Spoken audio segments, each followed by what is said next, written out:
वचन, सत्य वचन, जीवन वचन, हर घर में ईश वचन, हर घर में ईश वचन।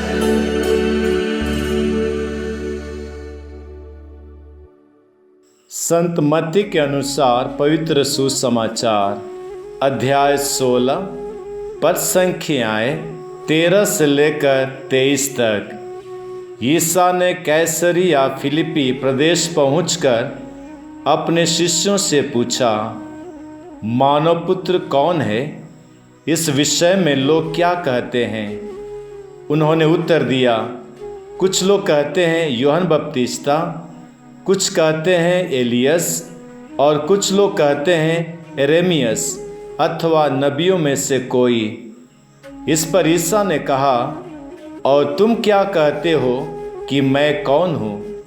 सिमोन पेतरुस ने उत्तर दिया, आप मसीह हैं, आप जीवंत ईश्वर के पुत्र हैं। इस पर ईसा ने उससे कहा, सिमोन योनस के पुत्र, तुम धन्य हो, क्योंकि किसी निरे मनुष्य ने नहीं बल्कि मेरे स्वर्गीय पिता ने तुम पर यह प्रकट किया है।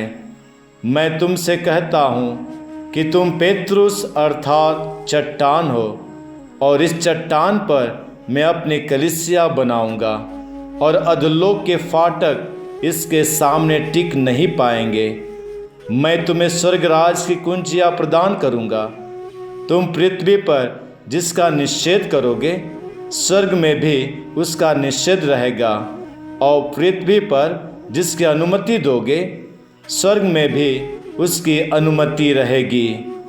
इसके बाद ईसा ने अपने शिष्यों को कड़ी चेतावनी दी कि तुम लोग किसी को भी यह नहीं बताओ कि मैं मसीह हूँ। उस समय से ईसा अपने शिष्यों को यह समझाने लगे कि मुझे यरूशलेम जाना होगा, नेताओं, महायाजकों और शास्त्रियों की ओर से बहुत दुख उठाना, मार डाला जाना और तीसरे दिन जी उठना होगा।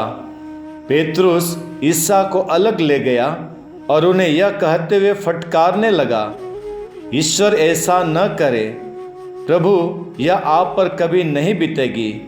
इस पर ईसा ने मुड़कर पेतरुस से कहा, हट जाओ शैतान, तुम मेरे रास्ते में बाधा बन रहे हो।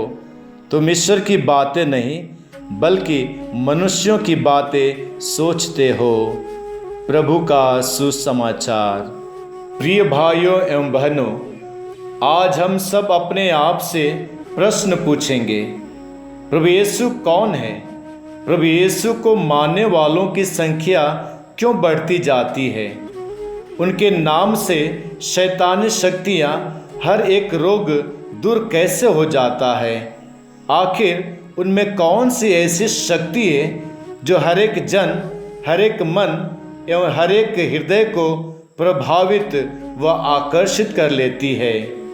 प्रभु यीशु के पास बहुत से लोग चंगाई हेतु आया करते थे। इतना सेवा कार्य करने के बाद वह लोगों के मन को भांपना चाहते थे कि आखिर ये लोग मेरे बारे में क्या कहते हैं। इसलिए आज के सुसमाचार में प्रभु यीशु अपने शिष्यों से पूछते हैं कि मानव पुत्र अर्थात ईश्वर पुत्र कौन है?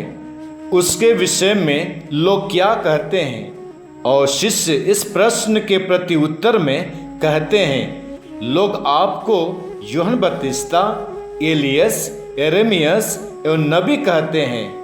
लेकिन इसी प्रश्न को पलटकर शिष्यों से पूछा जाता है कि तुम क्या कहते हो कि मैं कौन हूँ? तो सिमोन पेतरुस पवित्र आत्मा के सामर्थ्य से प्रेरित होकर कहता है, आप मसीह हैं, आप जीवंत ईश्वर के पुत्र हैं। जिस प्रकार से सिमोन पेतरुस प्रभु यीशु को पहचान लिया था, वैसे ही पवित्र बाइबल में बहुत से उदाहरण हैं जहाँ पर लोग प्रभु यीशु को अपने जीवन में पहचान गए थे। अंधा व्यक्ति प्रभु यीशु को आंतरिक दृष्टि से पहचान कर बोल पड़ा, हे ईसा नाजरी, हे दाऊद के पुत्र, मुझ पर दया करो। मर्था अपने जीवन में प्रभु यीशु को पहचान गई थी, इसलिए वह बोलती है, प्रभु यदि आप यहाँ होते तो मेरा भाई नहीं मरता। शतपति ने प्रभु यीशु के बगल में भाला मारते वक्त पहचान कर बोल पड़ा, सचमुच यह ईश्वर का पुत्र है। इतना ही नहीं, तमाम उदाहरण के साथ शैतानी शक्तियों का भी उदाहरण है जो प्रभु यीशु को ईश्वर का पुत्र मानते थे। प्रिय भाइयों एवं बहनों, इतना मनन करने के बाद आज अपने आप से पूछना है, प्रभु यीशु मेरे लिए कौन है? मैं उनमें कितना विश्वास करता हूँ? क्या हम अपने जीवन में पवित्र बाइबल में जिक्र आम लोगों की तरह प्रभु यीशु को ईश्वर का पुत्र कहकर प्रकट करते हैं? आइए हम इसके लिए अपने विश्वास को मजबूत करें। आमीन।